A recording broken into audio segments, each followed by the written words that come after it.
Steel plant విధ్వంసాన్ని మోడీ ప్రభుత్వం నిలుపుదల చేసే విధంగా టీడీపీ జనసేన కూటమి కేంద్రంపై ఒత్తిడి తేవాలని సిపిఎం జగ్గునాయుడు విశాఖలో డిమాండ్ చేశారు. ఈ నెల 15వ తేదీన పాతగాజువాక జంక్షన్లో మహాధర్నా చేపట్టనున్నట్లు తెలిపారు. స్టీల్ ప్లాంట్ను స్టీల్లో విలీనం చేయాలని అన్నారు. సొంత గనులకు వర్కింగ్ క్యాపిటల్ ఇవ్వాలని డిమాండ్ చేశారు. ప్లాంట్ను పూర్తి స్థాయి సామర్థ్యంతో నడిపించే బాధ్యత కేంద్రంపై ఉందన్నారు. ఉద్యోగ ఖాళీలను భర్తీ చేయాలని కోరారు. నిర్వాసితులకు ఉద్యోగాలు ఇవ్వాలని జగ్గునాయుడు విజ్ఞప్తి చేశారు. ప్రభుత్వాన్ని కొనసాగిస్తామని చెప్పని ఇప్పుడున్న పరిస్థితులు రాజకీయ అనుకూల పరిస్థితులు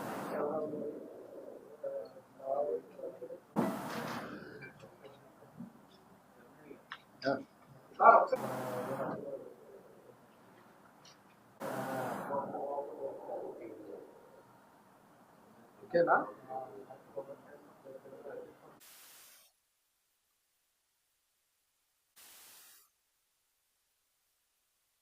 వైజాగ్ స్టీల్ ప్లాంట్ని విధ్వంసం ఆపి సెయిల్లో విలీనం చేయాలని రాష్ట్రంలో ఉన్నటువంటి టీడీపీ జనసేన కూటమి కేంద్రంపై ఇందుకు ఒత్తిడి తీసుకురావాలని డిమాండ్ చేస్తూ ఈ నెల 15వ తేదీన పాతగాజువాకలో మహాధర్నా కార్యక్రమం చేపట్టాలని సిపిఎం పార్టీ విశాఖ జిల్లా కమిటీ నిర్ణయం తీసుకుంది. ఈ కార్యక్రమంలో స్టీల్ ప్లాంట్ ఆఫీసర్లు, పర్మనెంట్ కాంట్రాక్ట్ కార్మికులు, నిర్వాసితులు, ప్రజలు పెద్ద ఎత్తున పాల్గొని జయప్రదం చేయాల్సిందిగా మీ ద్వారా విజ్ఞప్తి చేస్తున్నాం. మాకు అధికారం ఇవ్వండి, స్టీల్ ప్లాంట్ అమ్మకం ఆగిపోయింది, దీన్ని అభివృద్ధి బాట పట్టిస్తామని చెప్పని ఇటీవల ఎన్నికల్లో కేంద్ర బీజేపీ, రాష్ట్ర టీడీపీ జనసేన కూటమి ఎన్నికల వాగ్దానం చేశాయి. స్టీల్ కార్మికులు విశాఖపట్నం ప్రజానీకం నమ్మారు. రాష్ట్రంలో ఎక్కడా లేనంత విధంగా విశాఖ ఎంపీ, గాజువాక ఎమ్మెల్యేతో పాటు మొత్తం అన్ని అసెంబ్లీ స్థానాల్లో కూడా భారీ మెజార్టీలు ప్రజానీకం ఇచ్చారు. అధికారం చేపట్టి 3 నెలలు అవుతుంది. స్టీల్ ప్లాంట్ని అభివృద్ధి బాట పట్టడం విషయం పక్కన పెడితే దాన్ని రోజు రోజుకి మరింత నష్టం చేసే చర్యలకి కేంద్రంలో మోడీ ప్రభుత్వం పూనుకుంటా ఉంది. ఉత్పత్తిని దెబ్బతీసే చర్య ప్రధానంగా చేపట్టింది. స్టీల్ ప్లాంటు 21,000 మిలియన్ టన్నుల ఉత్పత్తి సామర్థ్యం కలది. కానీ రోజు కేవలం 5,000 టన్నులు మాత్రమే ఉత్పత్తి అవుతూ ఉంది. 3 బ్లాస్ట్ ఫర్నేసుల్లో ఇప్పటికే వాడు మూత వేశారు. ఈ రోజు నుంచి వాడు షట్ డౌన్ చేస్తున్నారు. 2 అయిపోతుంది. దీనికి కావాల్సినటువంటి ఇనుప ఖనిజం, బొగ్గు సరఫరా కాకుండా కేంద్ర మోడీ ప్రభుత్వం ఆటంకాలు సృష్టిస్తూ ఉంది. అలాగే స్టీల్ ప్లాంట్ తాలూకా విద్యుత్ ఉత్పత్తి సామర్థ్యం 536.6 మెగావాట్లు. స్టీల్ ప్లాంట్ కావాల్సింది 315 మెగావాట్లు. మిగులు విద్యుత్ ఉత్పత్తి చేసింది, బయటికి విక్రయించేది. కానీ ఈరోజు కేంద్ర ప్రభుత్వం బొగ్గు, ఇతర రా మెటీరియల్ సరఫరా కాకుండా అడ్డుకొని కేవలం 120 మెగావాట్ విద్యుత్ మాత్రమే ఉత్పత్తి అవుతుంది స్టీల్ ప్లాంట్లో. దీనివల్ల ప్రతి నెల ఏపీ ఈపీడీసీ దగ్గర స్టీల్ ప్లాంటు 45 నుంచి 80 కోట్ల వరకు అదనంగా డబ్బులు చెల్లించి విద్యుత్ కొనుక్కోవాల్సిన పరిస్థితి రోజు వైజాగ్ స్టీల్ ప్లాంట్కి కేంద్ర ప్రభుత్వం కల్పించింది. స్టీల్ ప్లాంట్ ఏర్పాటు రాష్ట్రంలో అరాచకాలతో దరిద్రమైన పరిపాలన సాగుతుందని వైఎస్ఆర్సీపీ నాయకులు మేరుగ నాగార్జున అన్నారు. అక్రమంగా అరెస్టు అయిన మాజీ ఎంపీ నందిగం సురేష్ ని వైఎస్ జగన్మోహన్ రెడ్డి పరామర్శించడాన్ని టీడీపీ దాన్ని అనుకూల మీడియా తీవ్రంగా తప్పుపడుతున్నారు. ఈ పరిణామాలపై తాడేపల్లిలో మెరుగ స్పందించారు. తగ్గకుండా పనిచేసినటువంటి వ్యక్తి అయినటువంటి నందిగం సురేష్ గారిని అక్రమంగా అరెస్ట్ చేస్తే, జైల్లో పెడితే ఆ కుటుంబాన్ని నేను అండగా ఉన్నా, మీరు అధైర్యపడొద్దు అని చెప్పి భరోసా కల్పిస్తానికి జైలుకి వెళ్ళారు. ఒక వ్యక్తి మీద కేసు పెడితే జైల్లోకి వెళ్తే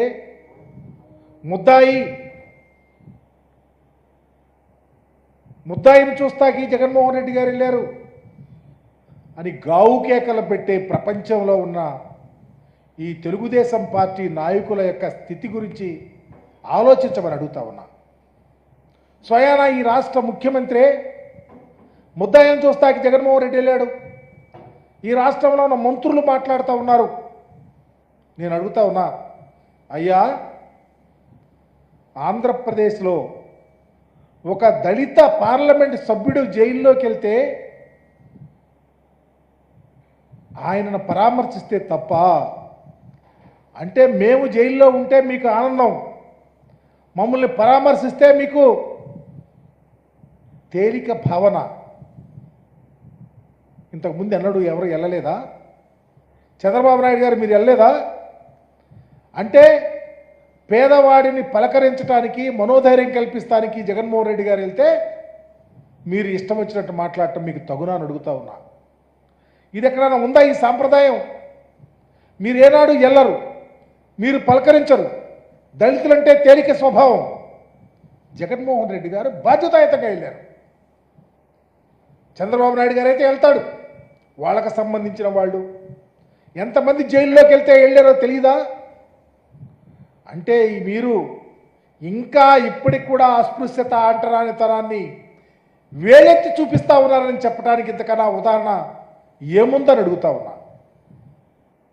మీరేమో పట్టించుకోరు, మీరేమో దాడులు చేయిస్తారు, మీరేమో అఘాయిత్యాలు చేయిస్తారు, మీరేమో అమానుషాలు చేయిస్తారు.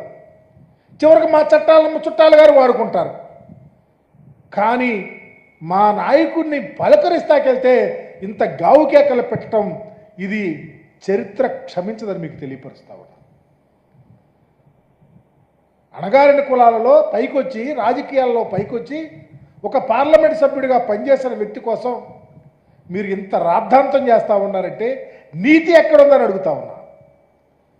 ఇకపోతే వరదలు వచ్చినాయి. వరదలు వస్తేనో అదే తంతు. బోట్లు కొట్టుకొచ్చినాయి అంట. బోట్లో వైఎస్ఆర్ కాంగ్రెస్ పార్టీ వాళ్ళు చేయించారని ఒక కథ లేరే.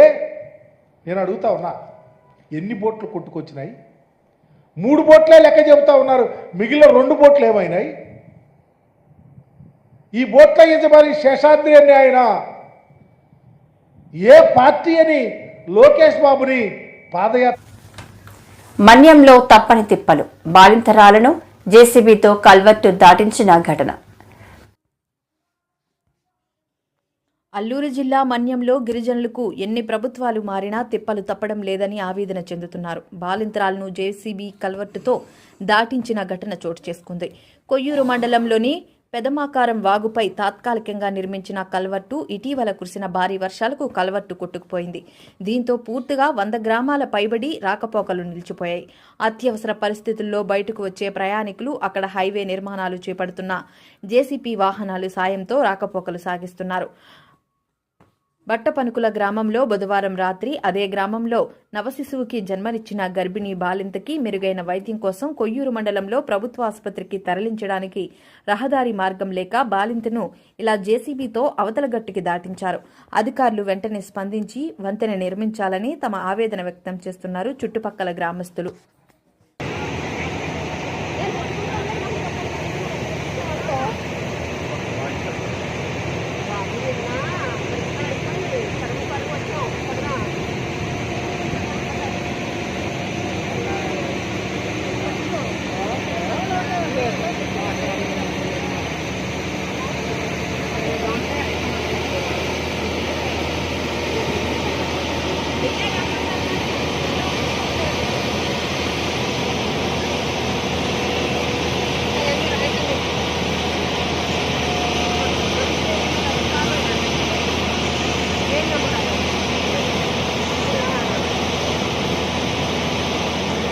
వీరుమామ ఆధ్వర్యంలో విశాఖలో వింటాజ్ కారులో వినాయకుడిని సందేశాత్మకంగా నిమజ్జనం చేసి అందరి మన్ననలు పొందారు. వీరుమామ twins human duty stop drugs respect alerts ప్లక్కార్డులతో, అలాగే సిబ్బంది follow traffic rules, stop child abuse, respect women నినాదాలతో ద్వారకా నగర్ నుండి బీచ్ వరకు ఊరేగింపుగా వెళ్లి నిమజ్జనం చేశారు. ప్రతి ఒక్కరూ అందరినీ అభిమానిస్తూ ప్రేమ ఆప్యాయతలు పెంచుతూ ఉండాలని వీరుమామ తెలిపారు. ఇలా ఓపెన్ టాప్ కారులో వినాయకుడిని తీసుకెళ్లడంతో విశాఖ వాసులు ఆసక్తిగా చూశారు. అందరికీ నమస్తే అండి, నేను మీ వీరుమామని మాట్లాడుతూ ఉన్నాను. ప్రతి సంవత్సరం వినాయక ఉత్సవాల్ని మా ఆఫీస్ ఆధ్వర్యంలో మరి చేస్తూ ఉంటాం 5 రాత్రులు. మరి ఈ రోజున ఓంకార గణపతిగా, ఎందుకంటే ఎక్కడైతే చదువు అందరికీ ఉంటుందో వాళ్ళు ఎక్కడికి వెళ్ళినా సరే వాళ్ళు ఫ్లరిష్ అవుతారు. ఎందుకంటే చదువే అన్నిటికన్నా ముఖ్యం. అందుకోసమనే ఈసారి కలశం అనేది కూడా మనందరికీ కూడా మన భారతీయ సంస్కృతి సంప్రదాయంలో ఒక భాగం కాబట్టి కలశం మరియు ఓంకార గణపతిగా ఈసారి మేము ఈ గణపతిని పూజించడం చేసిన తర్వాత 5 రోజులు చేసిన తర్వాత కుంకుమ పూజ అనంతరం ఈరోజు ఈ ఓపెన్ టాప్ ఒక కార్లో, ఎందుకంటే మాది ఈవెంట్ మేనేజ్మెంట్ సంస్థ కాబట్టి వినాయకుడికి మాత్రమే మనం ఎలాగైనా చేసినా కూడా పూజలు దిగ్విజయంగా జరుగుతూ ఉంటాయి. వినాయకుడిని ఎన్నో రూపాల్లో మనం చూస్తూ ఉంటాం, ఎందుకంటే ఆయనకి మన ప్రథమ దేవుడు, ఆయనకి మాత్రమే అలాంటి పూజలు కూడా మనం చేయగలం. సో ఈరోజు మా బుజ్జి గణేశుడిని ఈ ఓపెన్ టాప్ కార్లో, అది కూడా ఒక కాన్సెప్ట్, ఎందుకంటే స్టాప్ చైల్డ్ అబ్యూస్. చాలా చోట్ల మనం చాలా చిన్న పిల్లల్ని ఈరోజు ఇబ్బంది పెట్టడం, అలాగే చాలా చిన్న పిల్లల మీద లైంగిక వేధింపులు కానీ ఇవన్నీ చూస్తూ ఉన్నాం. దీన్ని మనం ఆపాలి మొట్టమొదటిగా. అలాగే మన భారతీయ సనాతన ధర్మం ఏం చెప్తుందంటే పెద్దవాళ్ళని ఎప్పుడు కూడా పూజించాలి. మన తల్లిదండ్రులు కావచ్చు, గురువులు కావచ్చు, మనకన్నా ఒక్కరోజు పెద్దవాళ్ళైనా సరే వాళ్ళకి కాళ్ళకి నమస్కరించడం అనేది అది చిన్నప్పటి నుంచి కూడా మనం నేర్పించాలి. ఎందుకంటే ఎక్కడైతే పెద్దలు రెస్పెక్ట్ఫుల్గా మనం ఉంచగలుగుతామో, మనం ఉండడం చూస్తామో ఆ సమాజం చాలా బాగుంటుంది. అలాగే ఈ రోజున ఎంతోమంది మరణానికి కారణం ట్రాఫిక్ రూల్స్ మరి పాటించకపోవడం. నేను చాలాసార్లు చూస్తూ ఉంటే మన విశాఖపట్నంలో కూడా రాత్రి 9:30 తర్వాత ఇప్పుడున్న యువత విపరీతంగా అసలు ఎక్కడ కూడా ఆగకుండా విపరీతమైన ర్యాష్ డ్రైవింగ్ చేస్తూ ఉన్నారు. ఈ రోజున ప్రపంచవ్యాప్తంగా ఎంతోమంది వైసీపీకి ఉన్న 11 మంది ఎమ్మెల్యేలు పక్క చూపులు చూస్తున్నారని, కూటమి గేట్లు ఎత్తేస్తే వైసీపీలో జగన్ ఒక్కరే మిగులుతారని మాజీ మంత్రి టీడీపీ సీనియర్ నేత ఎమ్మెల్యే గంటా శ్రీనివాసరావు వ్యాఖ్యానించారు. మాజీ ముఖ్యమంత్రి వైఎస్ఆర్సీపీ అధినేత జగన్మోహన్ రెడ్డిపై ఆయన తీవ్ర విమర్శలు గుప్పించారు. అరాచకాలకు జగన్ బ్రాండ్ అంబాసిడర్ అని ఎద్దేవా చేశారు. కాదు, ఎట్టి పరిస్థితుల్లో బై మార్చి కల్లా కమర్షియల్ ఆపరేషన్ స్టార్ట్ కావాలి, ఫస్ట్ ఫ్లైట్ ల్యాండ్ కావాలి అని చెప్పి వాళ్ళకు ఒక డెడ్ లైన్ కూడా పెట్టి దాన్ని యుద్ధ ప్రాతిపదికన కంప్లీట్ చేస్తూ ఉన్నారు. అంటే మనకి భోగాపురం అనేది ఒక గ్రోత్ ఇంజన్గా మనకు ఉండిపోతూ ఉంది ఇంటర్నేషనల్ ఎయిర్పోర్ట్. సో అటువంటి భోగాపురం ఎయిర్పోర్ట్కి మన వైజాగ్ నగరానికి మధ్యలో ఉన్న కాన్స్టిట్యున్సీ మన భీమిలి కాన్స్టిట్యున్సీ. ఇందులో దాదాపు ఒక 9 కార్పొరేషన్ వార్డ్స్ ఉన్నాయి. ఇవి కాకుండా ఒక 3 రూరల్ మండలాలు ఉన్నాయి. ఆనందపురం మండలం, అలాగే పద్మనాభం మండలం, భీమిలి రూరల్ మండలం. వీటికి సంబంధించి చూస్తే మొత్తం 3 రూరల్ మండలాల్లో కలిపి ఒక 64 పంచాయతీలు ఉన్నాయి. మొత్తం ఆనందపురంలో 26 పంచాయతీలు, పద్మనాభం మండలంలో 22 పంచాయతీలు, భీమిలిలో 16 పంచాయతీలు. మొత్తం ఈ 64 పంచాయతీలు కలిపి దాదాపు 2 లక్షల జనాభా, 1.25 లక్షల ఓటర్లు ఉన్న ఈ ప్రాంతం. సరే, దీన్ని మొన్న మున్సిపల్ మినిస్టర్ గారు నారాయణ గారు విశాఖపట్నం పర్యటనకు వచ్చినప్పుడు ఆయనతో కూడా మాట్లాడిన తర్వాత ఎప్పటి నుంచో కూడా ఈ ప్రతిపాదనలు ఉన్నాయి.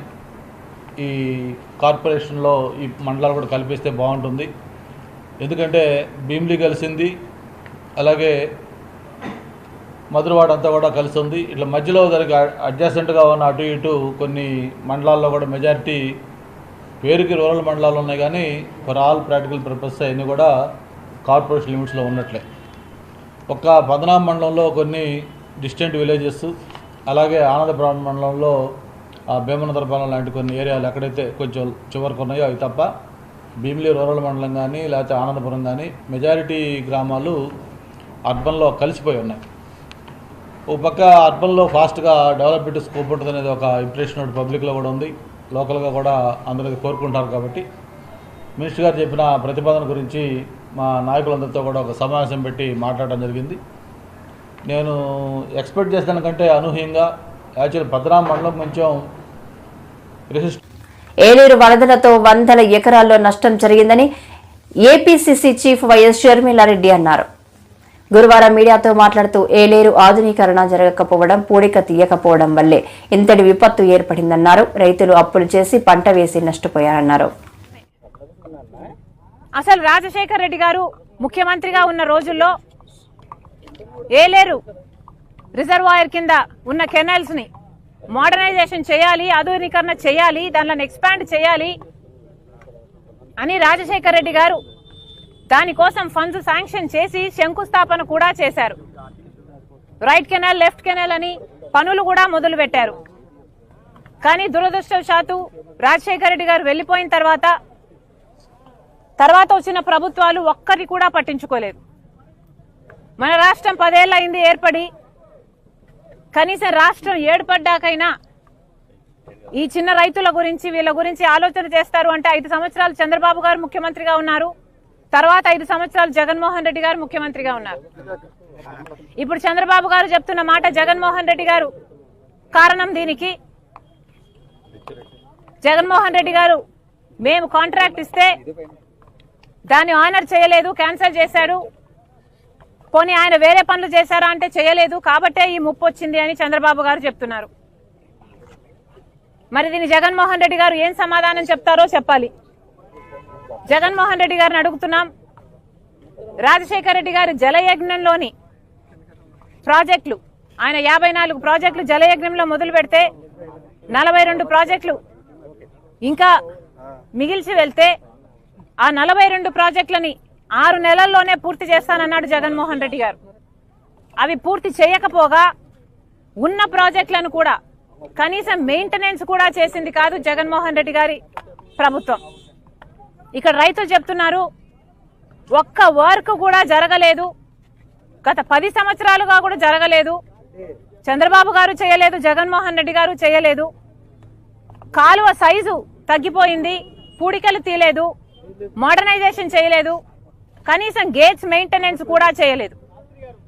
జగన్మోహన్ రెడ్డి గారి హయాంలో అన్నమయ్య గేటు తేలిపోతుండడం చూసాం. కనీసం ఇంట్లో ఏసీలకు, లిఫ్ట్లకు కూడా మెయింటైన్ చేసుకుంటాం యాన్యువల్ మెయింటెనెన్స్ కింద. కనీసం ఆ మేరకు కూడా ఖర్చు పెట్టలేదు జగన్మోహన్ రెడ్డి గారి ప్రభుత్వం. ఇప్పుడు చంద్రబాబు గారు ముఖ్యమంత్రి అయ్యారు. బొడమేరు చూస్తున్నాం. చంద్రబాబు గారు, జగన్మోహన్ రెడ్డి గారు ముఖ్యమంత్రులుగా 5 సంవత్సరాలు ఉన్నారు. కానీ బొడమేరు కారణంగా ఈరోజు విజయవాడ అంతా వరదైపోయింది. కారణం ఎవరా అని చూస్తే ఎన్క్రోచ్మెంట్స్ ను క్లియర్ చేయనందుకు ఈరోజు బుడమేరు ట్రాజడీని చూస్తున్నాం. మరి వీటన్నిటికీ కారణం ఎవరు? అధికారంలో ఉన్న పాలకులు. రాజశేఖర రెడ్డి గారు శంకుస్థాపన చేస్తే ఏలేరు రిజర్వాయర్ కి కనీసం అది కూడా పూర్తి చేసే సామర్థ్యం లేకపోయింది తర్వాత వచ్చిన ముఖ్యమంత్రులకి. మరి వీళ్ళని ఏమనాలి? ఎందుకు వీళ్ళని ఎన్నుకోవాలి? మళ్ళీ చెప్తున్నాం, ఇప్పటికైనా మేలుకోండి. చేయాల్సిన పనులు మీరు చేస్తే. దాడికి ధర్నాకి తేడా తెలీదా? ఫేక్ జగన్, ఫేక్ మాటలు అని పంచమార్తి అనురాధ అన్నారు. ఈ మేరకు ఆమె మీడియాతో మాట్లాడారు. వైసీపీకి ఉన్న 11 మంది ఎమ్మెల్యేలు పక్క చూపులు చూస్తున్నారని, కూటమి గేట్లు ఎత్తేస్తే వైసీపీలో జగన్ ఒక్కరే మిగులుతారని ఆమె అన్నారు.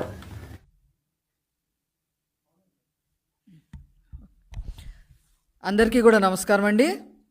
మొన్న 2024 ఎలక్షన్స్లో కేవలం 11 సీట్లు మాత్రమే సంపాదించుకున్న ఈ వైసీపీ పార్టీ ముఖ్యంగా ప్రజలు ఈడ్చి కొట్టి 11 సీట్లకే పరిమితం చేసినప్పటికీ కూడా జగన్మోహన్ రెడ్డి గారి కానీ వాళ్ళ పార్టీలో ఉన్న క్రిమినల్ సభ్యులకు కానీ క్రిమినల్ చరిత్ర ఉన్న సభ్యులకి కానీ బుద్ధి రాలేదు అనేది నిన్న మళ్ళీ నిరూపణ అయ్యింది. 31 క్రిమినల్ కేసులున్న ఈ జగన్మోహన్ రెడ్డి వరద బాధితులు ఏ రకంగా ఉన్నారు, మన వంతుగా ఏ రకంగా సహాయపడాలి అనే ఆలోచన లేకుండా తూతూ మంత్రంగా ఒక పూట వచ్చి ఎవరో రాసిన స్క్రిప్ట్ చదివేసి చంద్రబాబు గారి మీద లోకేష్ గారి మీద బురద చల్లేసి బెంగళూరు పారిపోతాడు. మీకు ఒక రాజకీయ పార్టీ అవసరమా అని చెప్పి ఈరోజు నేను జగన్మోహన్ రెడ్డి గారిని అడుగుతా ఉన్నా. అనేక మందిని హత్యలు చేసి అనేక వాటి మర్డర్ కేసుల్లో ఉండి ఈవీఎంలకి సైతం పగలగొట్టి ప్రజల్ని భయభ్రాంతులు చేసిన పిన్నెల్లి రామకృష్ణారెడ్డిని వెళ్ళి పరామర్శించి వస్తావు. ఇసుక మాఫియా చేసి 3 లక్షల టన్నుల పైన ఇసుక మింగేసి ఒక సామాన్య ఫోటోగ్రాఫర్గా ఉండి ఇసుక దొంగగా మారి 100 ఎకరాల్లో అరటి చెట్లు నరికేసి రైతుల్ని బజార్న పడేసి నరకడమే కాకుండా వాటిని తగలపెట్టేసి చంద్రబాబు నాయుడు గారు అమరావతిలో వేసిన సీసీ రోడ్లని తవ్వేసుకొని కంకర అమ్ముకొని చివరికి వరదలు వచ్చిన సమయంలో కుట్ర పన్ని అతని ఇసుక దందాని ప్రోత్సహించే ఆ పడవల్ని బ్యారేజీల దగ్గరికి పంపించి గేట్లని నాశనం చేసి ఏకంగా బ్యారేజీనే కూల్చేయాలని చూసి లంక గ్రామాలు మునిగిపోతే వేల మంది ప్రజలు చనిపోతారు, దాని మీద మనం శవరాజకీయం చెయ్యొచ్చు అనే ఆలోచన విధానం చేసిన ఈ నందికం సురేష్ని అన్నిటికీ మించి దేవాలయం లాంటి మా పార్టీ ఆఫీస్ని లోపలికి